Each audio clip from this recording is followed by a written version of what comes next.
जय माता दी दोस्तों, मैं हूँ अर्चना तिवारी। स्वागत करती हूँ अपने चैनल ज्ञान की बात विद अर्चना चिंतामणि में आप लोगों का। कैसे हैं आप लोग?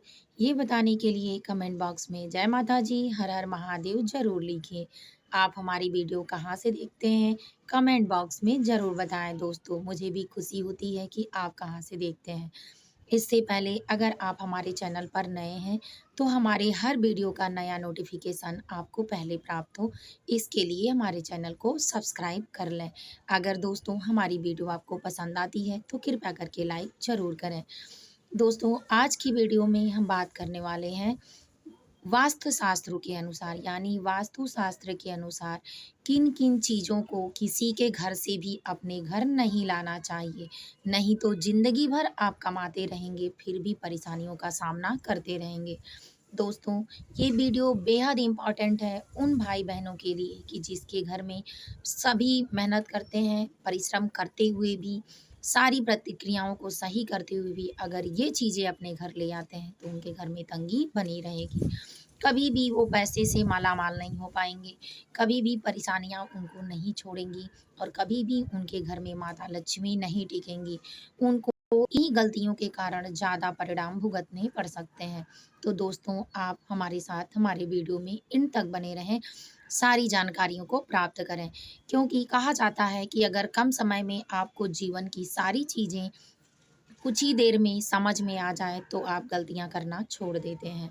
तो दोस्तों आप भी चाहते हैं कि इन गलतियों को दोहराएँ नहीं, अपने जीवन में किसी भी प्रकार की तंगी का सामना न करना पड़े, आपकी मेहनत आपके लिए रंग लाए, आपके भविष्य का चाँद आपको दिखाई दे, आपके सपने पूरे हों, ये मजबूरियाँ कभी भी आपके घर में ना आएँ और माता लक्ष्मी की कृपा सदैव आप पर बनी रहे।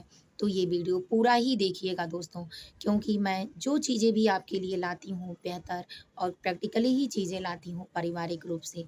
मैं एक बार नहीं बार-बार हर वीडियो में कहती हूँ कि मेरी कोशिश यही है कि मुझसे जुड़ने वाला मेरा हर परिवार अच्छा हो, किसी के भी घर में कोई दिक्कतें ना हो और मैं इन बातों का ध्यान रख कर ही पारिवारिक वीडियो बनाती हूँ। तो दोस्तों वीडियो पसंद आए तो लाइक ज़रूर कर लीजिएगा क्योंकि आपके एक लाइक करने से, सब्सक्राइब करने से हमारी भी हिम्मत ताकत बढ़ जाती है आप लोगों के प्रति अपने काम को करने के लिए, प्रतिक्रिया को देने के लिए। तो दोस्तों चलिए जानते हैं बिना देर किए, पहली चीज़ छाता यानी छतरी जिसको अम्ब्रेला कहते हैं। ये आप किसी के घर से भी अपने घर में ना ले आएँ।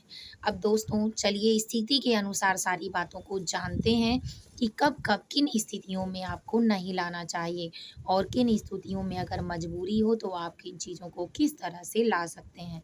इन सारी जानकारियों को जानने के लिए हमारे चैनल पर आपको एंड तक बने रहना है दोस्तों हमारे साथ।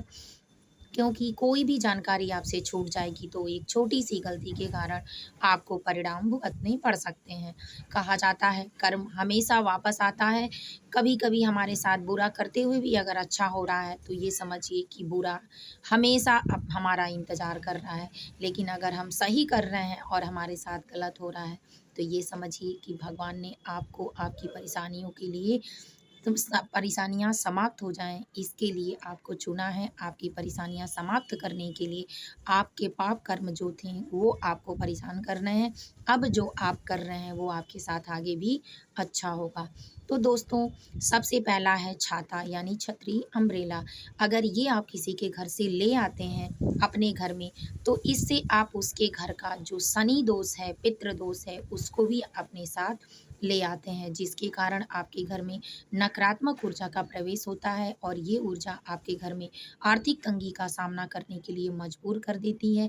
परिवार में कलह-क्लेश कराती है, परिवार में परेशानियाँ बनी रहती हैं और जिसके कारण बार-बार परेशान होने के कारण, कलह-क्लेश होने के कारण माता लक्ष्मी भी रुष्ट हो जाती हैं। तो दोस्तों कभी भी किसी के घर से छाता अपने घर नहीं लाना चाहिए। अब चलिए जानते हैं कि अगर किसी कारणवश मजबूरी में आपको लेना पड़े, तो दोस्तों वहीं से वहीं अपना काम करके उसको वापस कर दें कि अपने घर में लाकर रख कर उसको उपयोग ना करें। इससे आपकी परेशानियाँ बढ़ जाएँगी।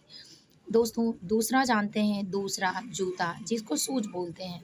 हमारी सनातन धर्म परंपरा के अनुसार, सनातन शास्त्र के अनुसार, सनातन संस्कृति के अनुसार जब हम किसी के पैर का जूता अपने पैर में डालते हैं तो हमें शनि दोष लगता है और उसके साथ-साथ उसके ऊपर चल रहे पाप कर्मों की क्रिया, उसके साथ आर्थिक तंगी, साढ़े साती, शनि की ढैया अगर है, पितृ दोष है, तो वो भी आपको भी मिल जाता है। सबके कपड़ों में साइंस के अनुसार या जूते-चप्पल में डीएनए होता है, जिसके कारण अगर ये भी कहा जाता है कि अगर कोई मृत्यु व्यक्ति 400 साल का पुराना हो, अगर उसका पहना हुआ कपड़ा रखा है, तो उसके जीन्स का पता लगाया जा सकता है, डीएनए का पता लगाया जा सकता है। उसकी मरी हुई हड्डियाँ अगर रेत में हों, तो उससे भी व्यक्ति का पता लगाया जा सकता है। तो आप खुद सोचिए कि जीते-जाते जिसका आप लेंगे, क्या वो आपको तबाह नहीं कर सकता है? तो इसीलिए किसी का भी पैर का जूता, चप्पल अक्सर जब हम किसी के घर जाते हैं, तो उसके घर के जूते, चप्पल इत्यादि चीज़ें यूज़ करना शुरू कर देते हैं। तो दोस्तों, अगर आप मजबूरी में हैं, आपके पास दूसरा नहीं है, तो आप यूज़ भी करें तो उसका उसके घर छोड़ दें, क्योंकि आप अपने पैर को हो सके तो ऐसे ही रहें, नहीं हो सके खरीदने का सामर्थ्य हो तो नया लें। लेकिन अगर इससे भी आप मजबूर हैं, तो यूज़ करके आप अपना पैर धुल के ही उसके घर से आएँ और शूज़, स्लीपर किसी का दिया हुआ बिल्कुल अपने घर लेकर ना आएँ। इससे आपकी परेशानियाँ बढ़ेंगी, आर्थिक तंगी का सामना करना पड़ेगा और माता लक्ष्मी नाराज़ हो जाएँगी, भगवान विष्णु की कृपा आपसे हट जाएगी, शनि की साढ़े साती यानी कर्म का जो चक्र है आप पर तेज़ हो जाएगा। तो वास्तु टिप्स के अनुसार, वास्तु शास्त्र के अनुसार दोस्तों, कभी भी किसी के घर से जूते, चप्पल पहनने के लिए या पहना हुआ नहीं अपने घर में लाना चाहिए। अब दोस्तों चलिए तीसरी बात जानते हैं। तीसरी बात, कभी भी किसी के घर से अपने लिए पुराने या पहने हुए यूज़ किए हुए कपड़े नहीं लेना चाहिए। जिसके घर में यूज़ किया हुआ कपड़ा या पुराने कपड़े किसी के द्वारा दिया हुआ जो यूज़ करता है, उसके घर में तंगी, रोग बना रहता है। किसी के भी शरीर का अगर मृत्यु शरीर का आप लेते हैं, तो इससे उसकी आत्मा अपने किसी भी चीज़ के प्रति मोहित होती है और वो आत्मा आपके इर्द-गिर्द भटकती रहती है, जिसके कारण आपको आर्थिक तंगी, मानसिक टेंशन, परेशानियाँ, आलस, दुःख, तकलीफ़ ये सारी चीज़ें आपको परेशान करने लगती हैं। तो इसलिए दोस्तों, कभी भी किसी भी व्यक्ति का मृत्यु व्यक्ति हो या किसी का पुराना वस्त्र हो या किसी का दिया हुआ इस प्रकार की कोई चीज़ है, तो बिल्कुल अपने घर में ना ले आएँ। इसके कारण आपको अनेक परेशानियों का सामना करना पड़ सकता है। तो दोस्तों, उम्मीद है कि ये बातें आपको समझ में आई होंगी। पहला, आप किसी के घर से छाता मत ले आएँ। दूसरा, आप किसी के भी घर से अपने यूज़ के लिए जूता-चप्पल ना ले आएँ। तीसरा, आप किसी के घर का पुराना कपड़ा, दिया हुआ भी कपड़ा अगर नया नहीं है, पहना हुआ है, तो आप बिल्कुल मत लें। और चौथा चौथा दोस्तों, फर्नीचर। फर्नीचर वैसे आम भाषा में कहा जाए तो लोग कहीं जाने के लिए भी रूम चेंज करते हैं या अन्य चीज़ों का भी कोई काम करते हैं, उनको पसंद नहीं आता तो दूसरों को बेच देते हैं। तो दोस्तों, अगर मजबूरी में आप कोई चीज़ खरीद रहे हैं, आपका सामर्थ्य नया लेने का नहीं है, मैं आपको वीडियो में उन हर चीज़ों को बताऊँगी कि जो आपके दिमाग में चलता हो या जो आपकी ज़रूरतें हों। इसीलिए कि कोई बात छूट ना जाए, तो आप वीडियो में एंड तक बने रहें। तो अगर आप ले लेते हैं, तो अपने घर में अंदर रखने से पहले उसको अच्छे से साफ-सफाई करें, धो लें, गंगा जल छिड़कें और पूजा विधि के द्वारा ही उस सामान को अपने घर में ले जाएँ।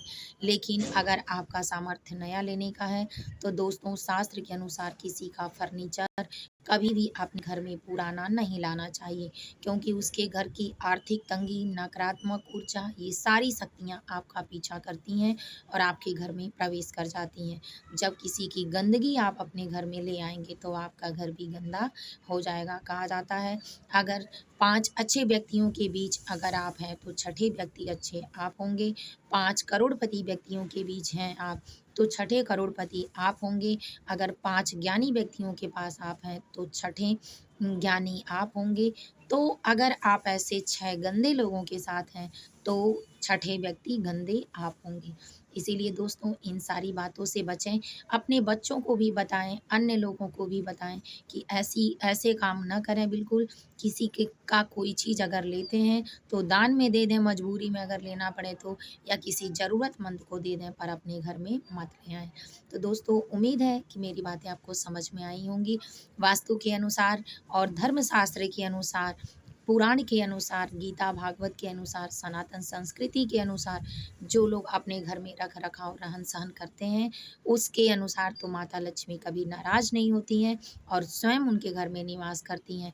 कम कमाई, कम बजट, कम मेहनत में भी आप बहुत परिवारों को खुश देख रहे होंगे, तो इसीलिए कि उनके घर में इन नियमों का पालन किया जाता है। तो दोस्तों उम्मीद है कि मेरी बातें आपको समझ में आई होंगी।